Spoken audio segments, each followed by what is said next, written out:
Hello అందరికీ. అందరూ ఎలా ఉన్నారు? నేనైతే బాగున్నాను. చాలా మంత్స్ అవుతుంది కదా! మన ఛానెల్‌లో వీడియోస్ పెట్టి. సో, ఎందుకు పెట్టలేదు, రీజన్ ఏంటి అనంటే, నాకు ప్రెగ్నెన్సీ కన్ఫర్మ్ అయిందనమాట. ఇంకా ప్రెగ్నెన్సీలో నాకు హెల్త్ అస్సలు బాగుండేది కాదు. సో, అందుకని చెప్పి వీడియోస్ పెట్టలేకపోయాను.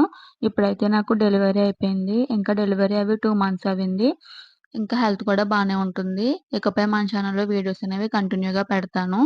ఇక్కడ నాకు డెలివరీ అయిన 2 మంత్స్‌కి మార్నింగ్ బ్రేక్‌ఫాస్ట్‌లో అమ్మ అయితే నాకు దోస విత్ చట్నీ చేసిందనమాట. అది కూడా బీరకాయ చట్నీ చేసింది. నార్మల్ పల్లి చట్నీ అవి వేసుకోకూడదంట.